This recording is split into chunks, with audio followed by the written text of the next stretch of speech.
Welcome to Second Opinion. I'm Rosemarie, and if you've ever wanted a second opinion on some of the trending topics in health and wellness, you are in the right place. Each episode, I sit down with experts, innovators, and even a few disruptors to bring you fresh perspectives on the issues that could change your life, from age rejuvenation and brain health to the weight loss drug revolution and how to reinvent your career. Together, we'll dig into the latest research, question what's hype and what's real, and give you the insight that you need to make your own choices about health and wellness. So if you're ready for a second opinion that's engaging, enlightening, and maybe even a little unexpected, let's get started. This episode is our season 1 finale, and it's a good one. If your relationship with food has ever felt more emotional than physical, if you've been told to just eat less and move more, and no, that's not the whole story, or if you've looked in the mirror and wondered, I'm doing everything right, so why isn't it working? This conversation is for you. My guest is Dr. Adrienne Youdim, a triple board certified internist and obesity medicine specialist, author of the transformative book, Hungry for More, and host of the Health Bite podcast. She's a former medical director at Cedars-Sinai, now in private practice in Beverly Hills and online nationwide. She is also a faculty member at both UCLA and Cedars-Sinai and has been featured on various news outlets such as CBS, Fox, ABC, NPR, The Doctors, Dr. Oz, W Magazine, and the LA Times. The list goes on. Dr. Youdim blends science, story, and soul, helping patients uncover the deeper hunger that drives so many of our health struggles.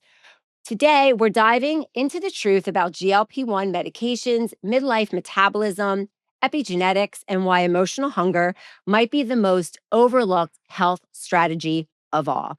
This is Second Opinion, and this is Dr. Adrienne Youdim. Dr. Youdim, thank you. Hi, Rosemarie. It's so great to be here with you. I feel like I know you because I've listened to your book. I came across it organically, and I just loved your transparency, your authenticity, the science behind everything. So just thank you so much for being here. It's a pleasure. If you could share for people who might not be familiar with your work, how and why obesity medicine, and then also your approach.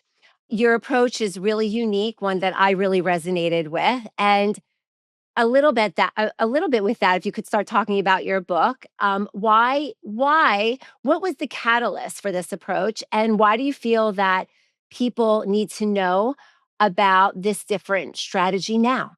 Why now? Yeah. So, I guess to your first question, there's a story of serendipity of how I stumbled upon obesity medicine and, changes that happened in my life. One thing led me to another. But if I really were to be honest and to dig into how or why this work is so important to me, we all have a relationship with food, in terms of food being emotional, being spiritual, being family, community. There's so many things that food means to us, either personally or in terms of how we've grown up. And even if you think back to, how we were birthed, the hormone oxytocin, which signals the birthing process and which also allows for a mother's milk to come in, is the very same hormone that is intricately involved in loving, bonding, and connection between mother and child. And so this relationship between food and emotion, food and belonging and connection is literally hardwired in our neurobiology. I started working in this field really kind of as a doctory doctor, I say, a white coat doctor, doing all the doctory things like writing prescriptions and offering science-based diets. And while I still support all of those things and prescribe all of those things, it became apparent to me that there was always this other hunger in the room, an underlying emotional hunger, a spiritual hunger. And when we're able to lean into that hunger, and ask ourselves what it is that it is signaling. Essentially, what is it that we are hungry for? It offers a unique opportunity to not only address the weight issue, which is kind of the somewhat superficial layer, not to be dismissed though, but is kind of like the entry point. It allows us to really dig into and respond to what it is that we are truly seeking. And so, in that way, hunger to me is something not to be suppressed, not to be shamed, but rather something that we can lean into, learn from, growth from, and in that way, really improve our lives. Well, and I think I don't know, again, why I resonated with you so much and why I started this podcast. It's like where science meets soul, where there is so much more to it. We've got the biology, yes, that, makes sense, but then there's this whole other part. And it's like when I looked at the research of just, it's no secret that the diet industry, I mean, it's like what globally, like, or just in the US, like a $90 billion. I mean, it's ridiculous, right? And we've never been more supplemented. We're more hacked. We're more tracked. Our phones, watches, rings. But yet, the obesity number, which, yes, is it, like you said, it's the superficial, but it's the health that comes along with it, where the numbers just keep going up between, heart disease that I always, cover, and then just the obesity rate. So is this the piece? Like, what do you we're missing the mark somewhere because we're spending all this money, but yet people are just they're just I don't know. I don't feel like anyone's getting any healthier, or are they? I don't know.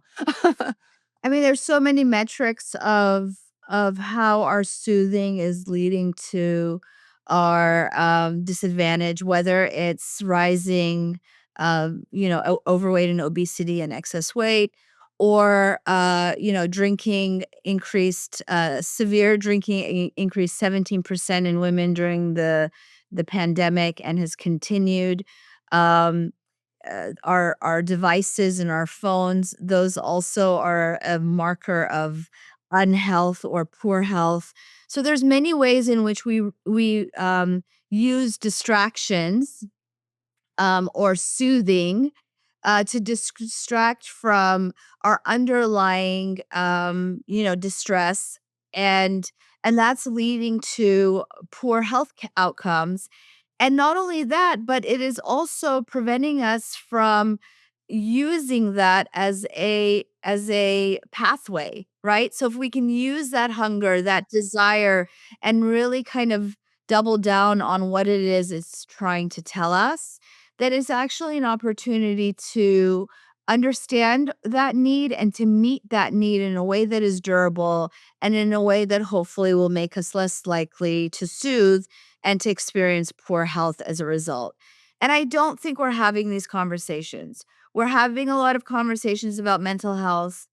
We do have more resources than we ever did, but I don't think that we're having the really hard conversations, dealing with the shame that comes around it, dealing with the desire to hide or to mask or gloss over, and the recognition that whomever you are, wherever you are, we all have these basic human needs and we all suffer from the same distress. These are universal. And that is actually the main point in Hungry for More. And the reason why I wrote this book was to share how universal those unmet needs are. And so I think if we can shift the conversation just a little bit more, like now we're open about talking about mental health and addressing mental health. But if we can shift it a little bit more to this nuance of what's really vulnerable and hard to talk about, and yet is so universal. I found it interesting in your book when you shared all the patient stories. One, well, I love the way you weaved it's almost like a personal memoir. I don't know, you weave your personal life into the patient stories, which I found really, and it was seamless, by the way. It was just like 1 minute I'm listening to one story and then all of a sudden it's your story. So It was really well done, in my opinion. Anyway, but I found when you mentioned shame, it's that people come to you, it's like this shame, right? Like this universal feeling of people will come to you because they feel this shame of feeling overweight and unhealthy. And then they come to you for help and then they stop coming to you because of shame. It's like this I felt, "Oh my god, yeah." Like, how many times you're going for help, that's what drove you there, and then you're like, "Oh, I didn't do the work," or, "I gained 5 pounds," or, "I didn't lose any weight," or these it's just, I don't know, I just feel like this conversation needs to be talked about more. Like you said, we are talking about it more, but and as we because a lot of my audience is also in midlife, and body dysmorphia, and it's, not a teenage issue, just amongst my friends and my peers. If we could talk a little bit about these feelings in midlife, like in your experience, like what is driving this even more? Like we're supposed to feel more confident. And in some ways we do, where we're like, we could care less about, in some things. But when it comes to our bodies, it's even worse. I don't know, even if you have a partner, whether you have a partner or you're, single, I don't know. It just feels like this body shaming all of a sudden has just been really relevant again. So, Well, I think if you think about those of us who are currently in midlife, we grew up in the time of like 17 magazine and Slim Fast commercials, and a time in which when we were in the single digits or barely in the double digits in age, we were really inundated with all of this messaging about our bodies, and we were given these kind of prototypes of what to aspire to or what we should be. And those things don't go away. Like I mhm. can remember in great detail flipping through those magazines. I can remember the taste of that strawberry Slim Fast shake. And these things really become ingrained in our psyche. So I do think part of it is cultural, societal, and we were growing up at a time. It's still very prevalent now, but at least we talk about the counter to that, which is fat shaming or body positivity, which, we can talk about it later. I have various feelings about that. But at least there's this counterculture, right, to that messaging, which we didn't have. And so we grew up with that. And now here we are in midlife. And not only, so we do have kind of that baggage, so to speak, but then let's talk about what else is happening right now. Many women perhaps put aside their careers or change the trajectory of their careers for their children. Now we are empty nesting. Our children are starting to leave the house.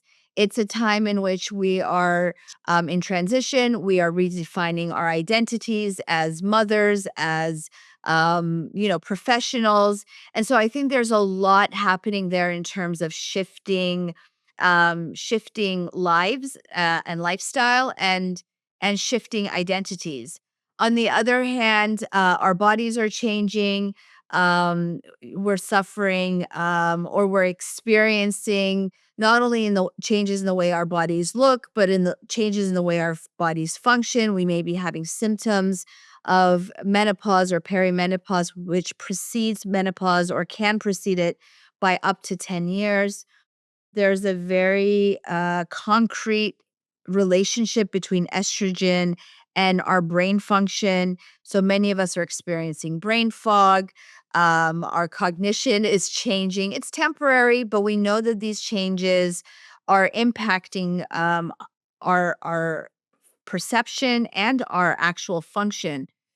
So suffice it to say that it's complicated, right? Yes. With many layers, some that are physiologic, some that are cultural, some that are, the fact that we're in this liminal space and transitioning in our lives. And so all of that results in changes in us, changes in our thoughts and our feelings that then invariably get reflected in how we feel about ourselves. And the easiest way to reflect that, I think, is when we look in the mirror. Gosh, there, like you said, we could go on and on between physically what's going on. Now you're bringing in this emotional, metaphorically, what's going on. And then I think where I'm trying to get into is just we've got all these emotional aspects that you're talking about, and then how when you're dealing with patients and you're seeing patients, how do you help them connect the two, the physical and the spiritual? What's going on, the hunger? Because I know it's like when people come to you, I'm sure everybody wants to see results now. So, what is actually going on with the body? So sometimes I feel like if you know better, you do better. So what's actually going on with hunger? If we could talk a little bit about physical hunger and then how it relates to emotional hunger so people can kind of connect the dots there. Right. So it's the science behind this is really fascinating because our hunger is really dictated by a bunch of hormones, a bunch of chemicals.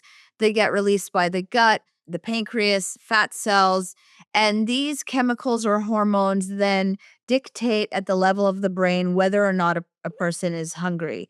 And it's obvious perhaps to point out that when we eat food, certain hormones like GLP-1, by the way, the one that is mimicked in the drug Ozempic or Wegovy, or Manjaro or Zepbound, these GLP-1 analogs, they are copycats of a hormone that we normally release when we eat food.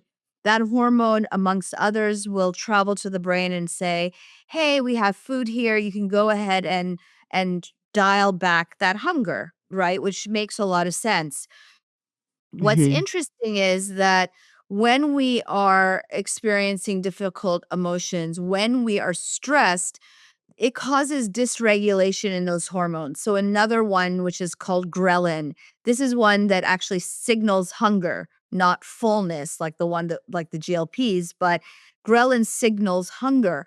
We know that when people are stressed, they secrete or they release more of this chemical or hormone called ghrelin that signals hunger to the brain, even when they're fed, even when they're sated. So it shows us that emotional hunger literally can be masked or can be presented as a physical hunger.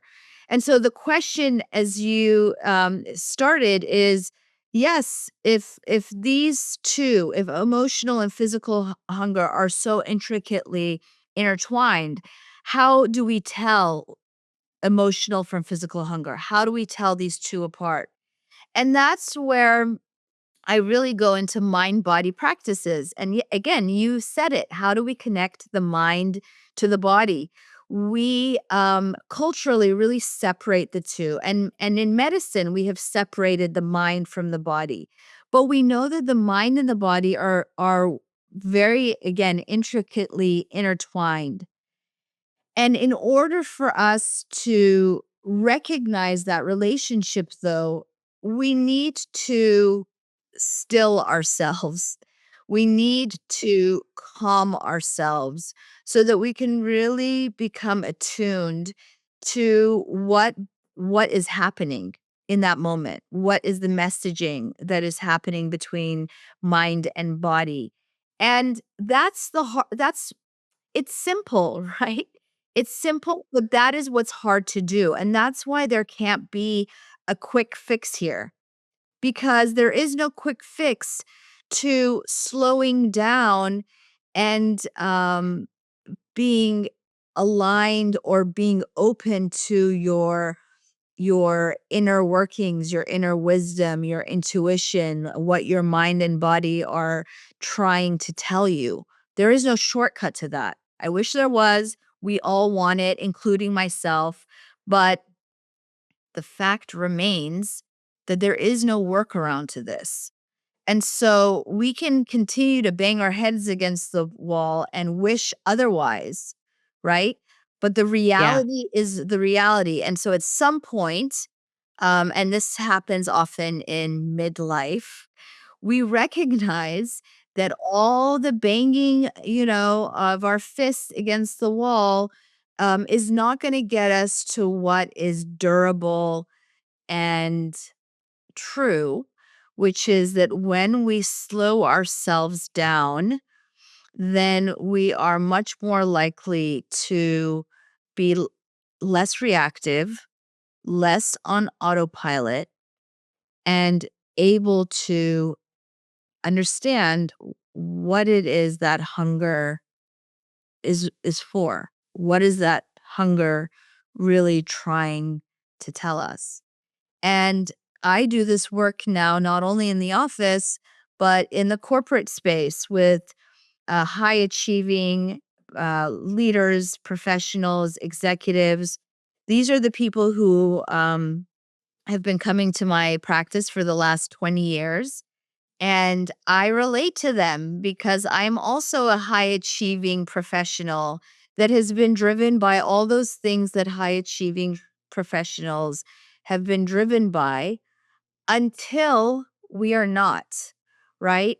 It is always Yeah. said that what works in the first half of life, all that striving and driving and pushing, no longer works in the second half of life. Why? Because many of us have actually achieved a lot of what we were trying to achieve, and yet we find ourselves still itching. We find ourselves still hungry.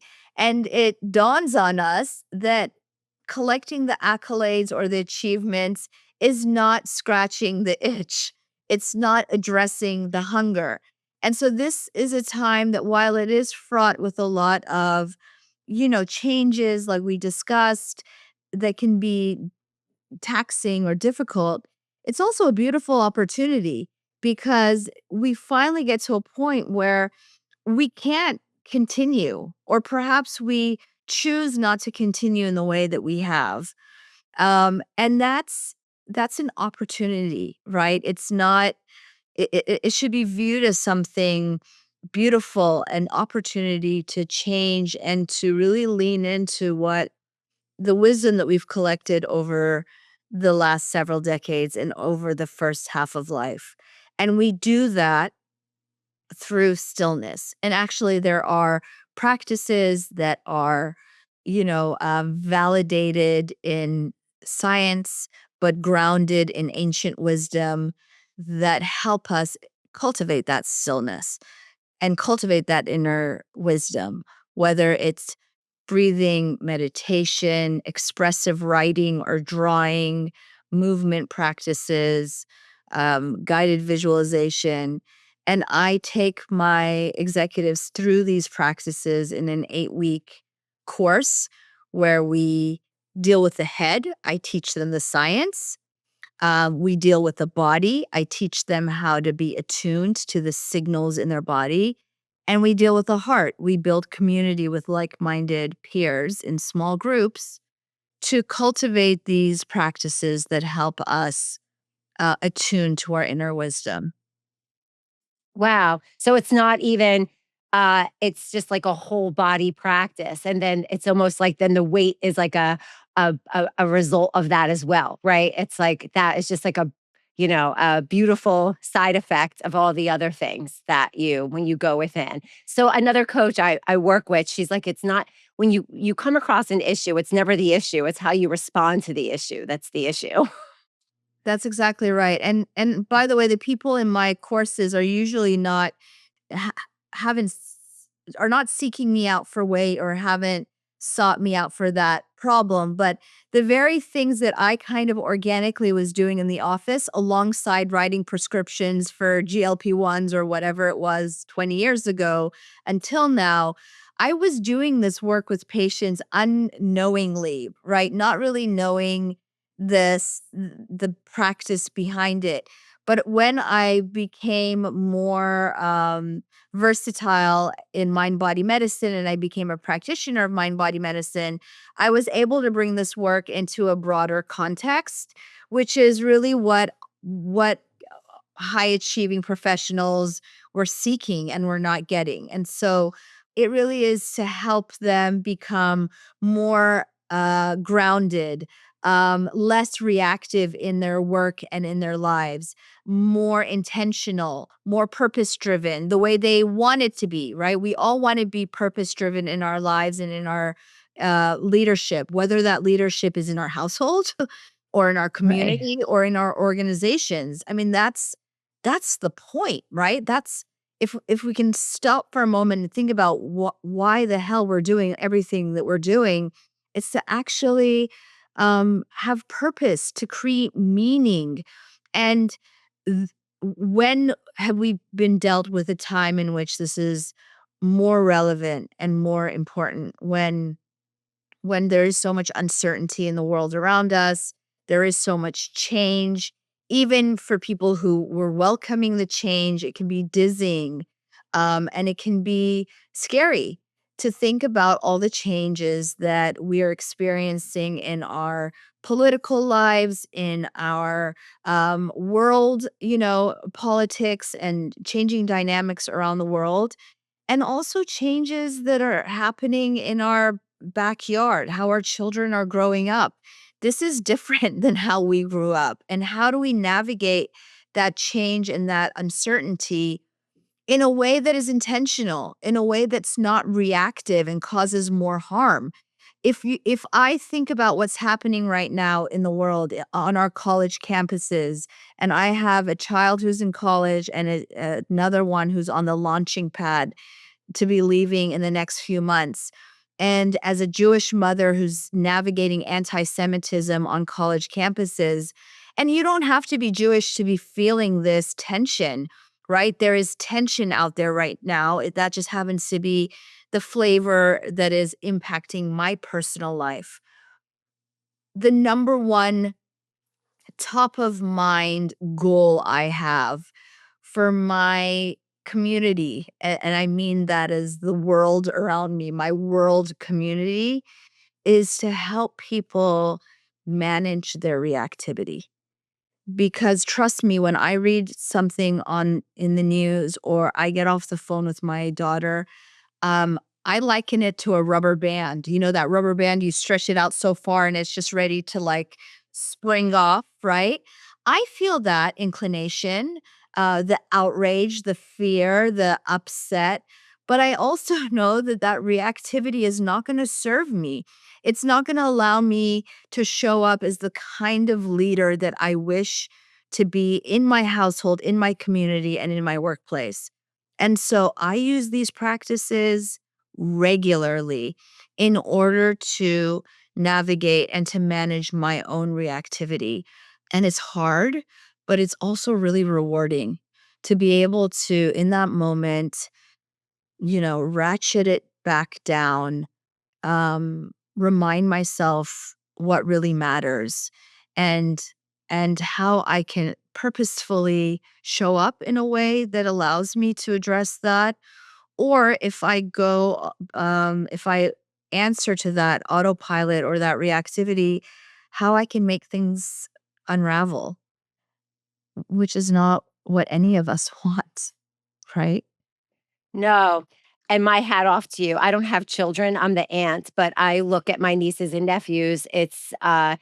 Yeah, it's a definitely challenging times we're living in for sure. And so I don't know what it feels like to be a parent, but just caring about children in general, I can't imagine how you feel at all. Cause and you're sending your children off to, I'm going to digress because that's the way it goes. I kind of go off on tangents, but it's important to talk about, but it's like, you're sending your children off but then I'm going to actually circle back around because you talk about this in your book. You talk a lot about your parents, your ancestry, and how you beautifully then weave into epigenetics, just how our ancestry and our genes and our environment is how it then affects our gene expression.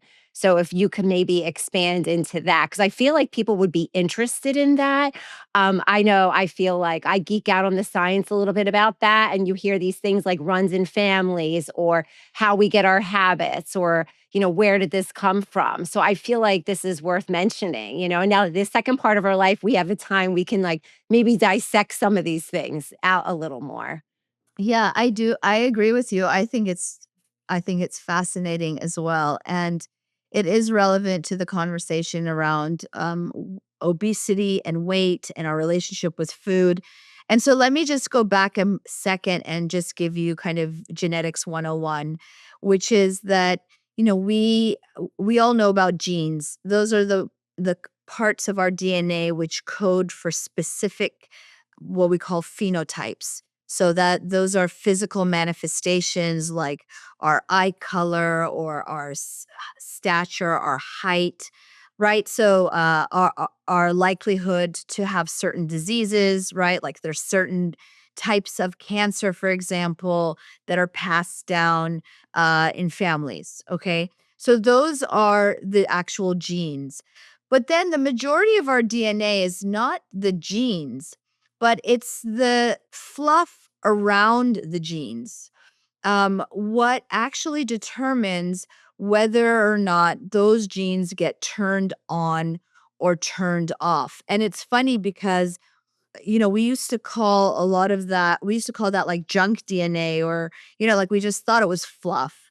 But we now know that Hmm. it's that DNA that is involved in epigenetics, which essentially is that our environment, our experiences will literally determine genetically whether those genes turn on or off. Okay. So if we have a likelihood for uh, obesity, right? Or there's several genes, and we don't actually have an obesity gene, but there are various genes that dictate excess weight.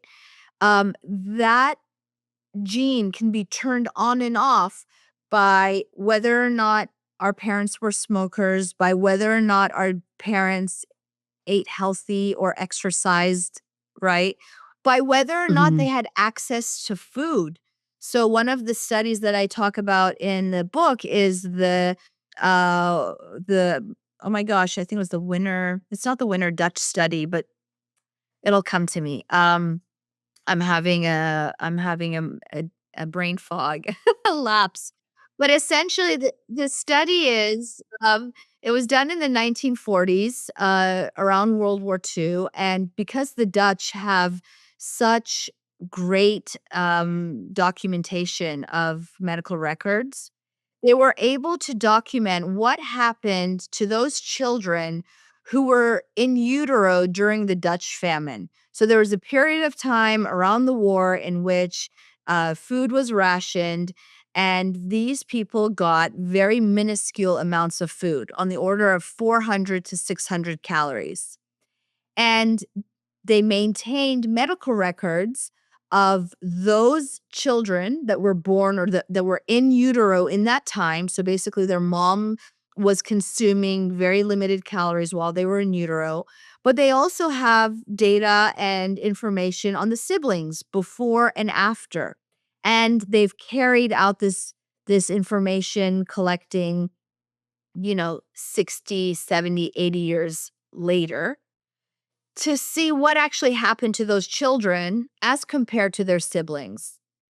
And one of the things that came out, which is relevant to this conversation, is that children that were in utero were more likely, during the famine, that is, were more likely to have obesity than their siblings. And so that is a genetic thing. It's not a genetic thing like my mom had blue eyes and gave it to my siblings and to myself. It's a genetic thing in terms of epigenetics because of the experience that my mom had while I was in utero impacted the likelihood for me to go on and develop obesity. And so this time of scarcity that the mother was exposed to translated in an epigenetic way into a greater likelihood for obesity. And if you think about it, even in like a spiritual sense, right? That scarcity inherently put into this child's being, perhaps this desire or this fear of not enough. And the body literally hung on to calories more, or the child literally wanted to consume more. And it's complicated, right? How it actually manifests. But Yeah. but these children went on to be more likely to develop obesity. And so there are things that happen in our genetics that aren't actually genes that get passed down, um, but are genetically getting passed down. Wow. No, I found that fascinating when I was reading the book, whether it's scarcity or even too much of something, how it's like you got to find that. And our parents are just doing the best they can. And let's face it, all of us, it does. Also, what I could really relate to is that this loyalty, right? When you know how hard your parents work. I mean, that's like a whole other conversation when you know the sacrifices and the things that they did for you. And then how that translates to perfectionism. Again, so much great things in the book that we cannot cover in an hour. But I just really, I'm so glad we're touching on this because I feel like I don't know. I just feel that everybody could benefit from knowing this and maybe not be so hard on themselves. I feel like if you understand these things, then again, like why I'm glad we touched on this in the science, because then if you know better, then you can understand why we are the way we are and not, and even be less judgmental to our, because I know I'm guilty, right? I don't know. I'm not perfect, but it's like, you blame your parents for things. They're just doing the best they can with what resources they have.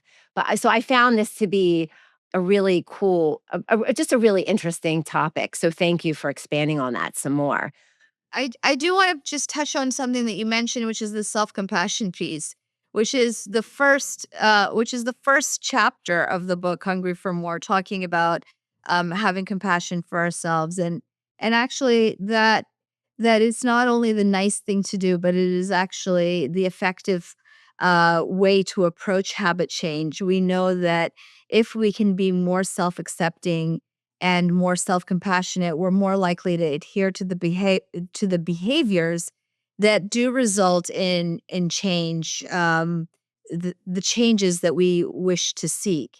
And so having this kind of lighter approach to ourselves, a more self-compassionate approach, really is important to point out, because it is an opportunity, or a way to make our ability to adhere to change more durable. So, what would you say? Would you say that was one of the main components, like with your experience with patients?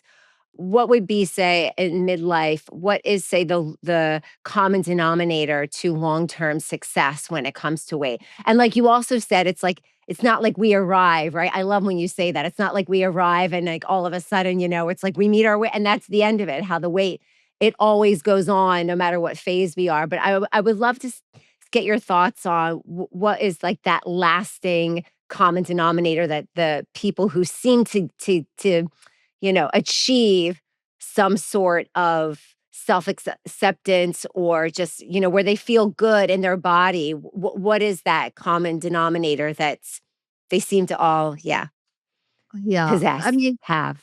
as you know, the book is like 40 or so, or 30 hungers, right? And that's because Hmm. and as you mentioned early on, I related to every single one. So there isn't like the one thing, unfortunately. But if I were to say the one thing that I think really permeates in my patients who are in this midlife, and also personally, it's this, and it's not just women, by the way. I mean, men too, right? This time of life is this draw towards stillness and quiet. Not wanting to do as much, not wanting to be out there as much, not wanting to be as busy, and just people really craving solace and quiet and calm. And it is in that place that we have our greatest ahas. And so I would say, if there's one thing that I could encourage people to do, is to stop like doing and stop fighting against yourself, and just kind of be still. and just kind of take a pause. Learn to incorporate pause into your day-to-day life. Um, be okay with not busying and not producing and not striving. Whether you're religious or not, and I don't consider myself religious, even though I'm very much tied to my traditions, um, a certain degree of like surrender, right? Like a certain degree of letting go of you can't control everything around you. The pandemic was the biggest slap in the face in that regard. We lost control. And I think we feel the same now in this time of life. So if we can just let loosen the reins a little bit, take it a little bit slower, and just have a little bit of surrender and faith, not necessarily in a higher power, which I think is helpful if you can just say, hey, universe, there's certain things that I just can't do. And so I'm going to just hand it over. But even faith in yourself, that if you give yourself the time and the space, that something will evolve, that your answers will come to you. And I think this is really important because I'm all for doctors and gurus and coaches and therapists and all of those things, right? I use them and I provide that service. But I also think that we all know our next step. We all know our next right action. We all know what we need for ourselves in our own lives. But we can't know that when we're constantly jumping from thing to thing and place to place and busying ourselves. And so if we can evoke some of that quiet and stillness, I think that is probably the most impactful thing we can do, particularly at this time of life. Thanks. I mean, I know so many amazing women that are and men, like you said, that they get to this midlife point. It's like we do know we have the. I know you said tools are nothing without process. You talk about that in the book, and they do the right thing. Say they are.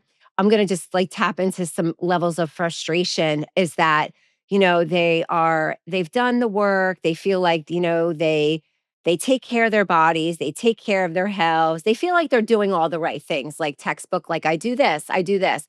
I eat good, I go to the gym, I meditate, I try to be a great mom. I'm working, I'm doing all these things.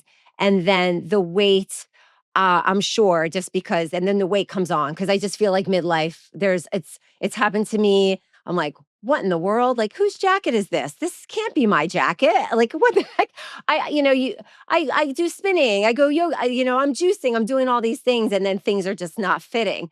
And then I just want to bring up the topic of GLP-1s because it's just so much in the conversation, and also who are these medications really appropriate for? I know a lot of people that are now dabbling in it, whether they're microdosing, but they're getting them from their doctor. They are getting prescribed from physicians. What are your thoughts about this culture? I don't want to put you in a position, yes or no, because I know it's all case by case, but just maybe some things that people can think of, who are these medications right for? And if you could elaborate a little bit too about, boosting your natural GLP-1, because I feel like there's a lot of people that I don't even think they realize they could do that, to be honest with you. I don't think people realize that their own body produces GLP-1. So if you could just touch upon this, because I feel like people are really grasping and struggling a little bit. Oh, some people. So, I mean, the first thing I want to say is that we should be okay with seasons in our lives. The number of people who come and say, I was this at 20 and now I want to look how I looked when I was 20, but I'm, 48. First of all, I hear you, sister. I wish my skin was as springy, springy as it was when I was 20. But the reality is that it's not, and we need to have a little bit of like self acceptance and just like, and I say this with love, and also as someone who's in it, we need a reality check. my sisters, we are not 20, period. And so there needs to be a little bit of recognition and a permission for us to be in different seasons of our lives. So that's number one. Number two, there are definitely a class of people who are candidates for these drugs. Our guidelines say that people who have a diagnosis of obesity, which is a BMI of 30 or greater, I know people have issues with the number, they have issues with BMI, but the truth is that for most population, or for most of us, and there are population specific cutoffs. So I will say that. But at a BMI of 30 or greater, that is when cardiometabolic conditions can ensue, like diabetes, prediabetes, hypertension, high cholesterol. That BMI is a cutoff because it is the time during which most people start to develop cardiometabolic abnormalities, or if people have a lower BMI and already have one. So if they're, quote, um, overweight, which is again a certain height for weight for height ratio, and already have diabetes or hypertension or something, some comorbidity, they are technically candidates for what we call anti-obesity medicine. We don't even call them weight loss drugs because that would suggest that everybody is a candidate. And I am all for them in the right people, done in the right way. They can be life changing. I also know that a lot of physicians are prescribing it. They're not, you don't have to be an obesity medicine specialist like I am, but you do have to have knowledge about the drug. I don't go around prescribing Accutane. I could, but it's not my wheelhouse. Like I don't know how often I'm supposed to get pregnancy checks or, what else I need to worry about. I don't prescribe it. So if people are prescribing these drugs, then the onus is on them and on the patients who are requesting them, that your physician is knowledgeable, dose it in the right way, escalate the dose at the right time. Don't go too fast so that people are experiencing significant side effects, which then will preclude them from being on it. I have patients who say, "Oh, I was losing, I don't know, I lost like 8 to 10 pounds in the first month, and then my physician increased the dose. I started throwing up and I had to stop." Why were we increasing the dose when you were already experiencing weight loss? And why is the goal 20 pounds in the first month when all of that is coming from muscle anyway and is going to make weight maintenance so much, more challenging? So I'm just throwing things out there that are like personal pet peeves, but it is nuanced. And the onuses are not only on our physicians or our prescribers, but the onus is also on us. Like we're now a informed society that has to advocate for themselves. And so advocating is not just getting access to a medication, but it's using it in the right way for the right person, and in the right way. No, thank you. That's why I wanted to ask you because I know so many people dabbling in all of this. And they might see one doctor, but they're not telling another doctor. And it's like, whoa, you can't, I mean, like you said, there's a place for everything, right? And depending on who you're getting, just because it's a doctor doesn't mean it's the right doctor. So I just wanted to, that's why I wanted to ask you about this. That's I guess everything within reason. So we talked a lot today, but before we wrap, I want to give you just ask you a couple of things. Um, so before we wrap, is there one truth about hunger or health that you wish every listener could hear today? Like, what would be that one takeaway message that people a message you want to leave people with? And how can people find you and how can they work with you and continue this conversation? Well, I would say the one message is that hunger is universal. It's not something that is experienced by just a few, or that is reserved for people who are struggling with their weight or who are clinically obese. Hunger is universal, it's physiologic, it's also spiritual and emotional. And when we can address that hunger, then we really have the opportunity to live our lives in the way that is best for us.